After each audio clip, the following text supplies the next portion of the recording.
आपको इसी हिंदुस्तान का एक किस्सा सुनाता हूँ कि जहाँ जुल्म दर जुल्म की एक ऐसी दास्तान पेश आई कि जिससे ये पता चलेगा कि तारीख़ अपनी बात दोहराती है।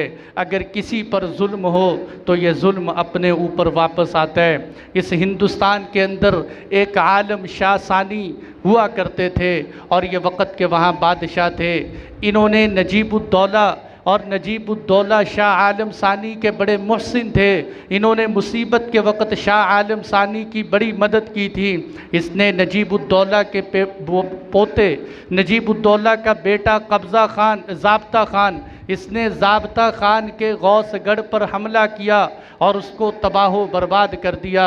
इसके बीवी बच्चों को, ज़ाब्ता खान के बीवी बच्चों को अपने कब्ज़े में किया और कब्ज़े में करने के बाद इस जालिम ने क्या किया कि इसने ज़ाब्ता खान के बेटे ग़ुलाम कादिर को पकड़कर जनाना कपड़े पहनाए और उसको बड़ी मजलिस में लोगों के सामने निचवाया करता था।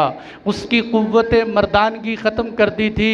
शाह आलम ये भूल गया था कि ये उस मोहसिन नजीबुद्दौला का पोता है जिसने तेरी मुसीबत के वक़्त मदद की थी। लेकिन हालात ने ऐसा पलटा खाया, ये वाक़या बड़ा काबिल गौर है और इबरत का निशान रखता है कि हालात ने ऐसा पलटा खाया कि वही ग़ुलाम कादिर कि जिसको आलम शाह निचवाया करता था उसको दिल्ली पर हुकूमत मिल गई। वो दिल्ली पर काबिज़ हो गया और दिल्ली पर काबिज़ होने के बाद उसने अपनी और अपने ख़ानदान की बेइज्जती का बदला लेने के लिए क्या किया कि उसने आलम शाह के बच्चे और बच्चियों को, शहज़ादे और शहज़ादियों को सरेआम निचवाया और डांस करवाया।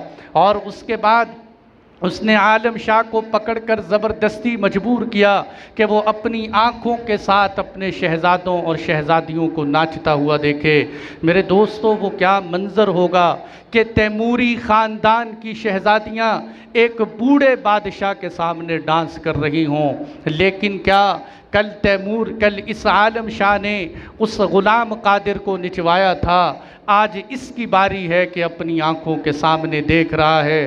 फिर उस ग़ुलाम कादिर ने सिर्फ़ इस पर बस नहीं की, जब उसके इंतकाम की प्यास न बुझी तो उसने क्या किया, उसने इसी आलम शाह को ज़मीन पर गिराया और गिराने के बाद उसके सीने पर चढ़ा और चढ़ने के बाद एक खंजर लिया और खंजर लेकर उसकी आँखें बाहर निकाल दी। वो आलम शाह कहता रहा कि ओ जालिम इंसान, मेरे ऊपर तरस खा, मेरी आंखें बाहर न निकाल। ये वो आंखें हैं जो 60 साल से कुरान पढ़ती रही हैं, लेकिन उसको ज़रा बराबर भी तरस न आया कि हालात बदलते रहते हैं, दिन उलटते पलटते रहते हैं। जो आज का जालिम है वो कल का मज़लूम बन सकता है, जो आज का कातिल है वो कल का मकतूल बन सकता है।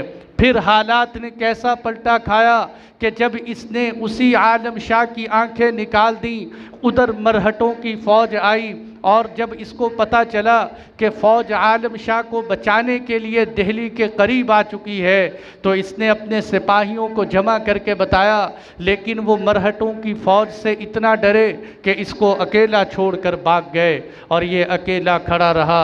और ये बात भी है कि जब जालिम इंसान पर बुरा वक़्त आता है तो कोई उसका साथ नहीं देता।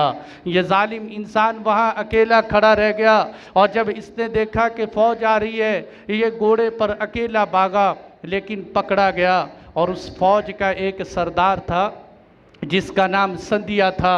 उस संधिया ने इसको बुलाया, इसके गले के अंदर तोक डलवाया, इसके पाँव में जंजीरें बांधकर इसको जानवरों के बाड़े में बांध दिया और कहने लगा जितना इसको खाना दो, खाने के बकदर इसको नमक दो ताकि ये नमक खाए। और जब इस तरह भी उसकी प्यास न बुझी, तारीख़ में लिखा है कि उसने क्या किया, उसने चंद सरदारों को बुलाया, उन सरदारों के सामने हिजामों को और लोहारों को बुलाकर कहा कि कैंचियाँ लो और उस तरह और गड़ासे लेकर इसके जिस्म के गोश्त के टुकड़े टुकड़े कर दो।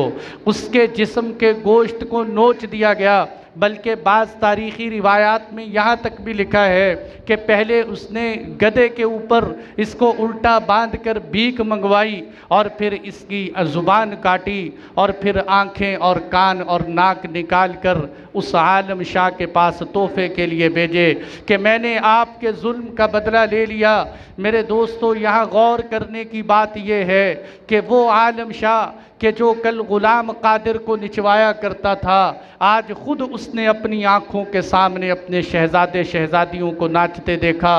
वो ग़ुलाम कादिर कि जिसने नवाब शाह के ऊपर ये जुल्म व सितम किया कि उसकी आँखें बाहर निकाल दी, आज बेदर्दी के साथ उसकी आँखें निकाल दी गईं। जिसने उन पर जुल्म किया, इस पर अपना भी जुल्म व सितम हुआ। ये तारीख़ी हक़ाइक़ और वाक़यात बतलाते हैं कि इंसान पर ज़माना उलटता रहता है, तारीख़ वाक़े को दोहराती है, वक़्त वापस आता रहता है। ये कोई फजूल और बेबुनियाद बातें नहीं हैं, बल्कि ये इबरत का समा है कि इस दुनिया में डरने की ज़रूरत है, जुल्म करते हुए अपने आप को संभालने की ज़रूरत है कि कल ये जुल्म का वक़्त मेरे ऊपर न वापस लौट आए।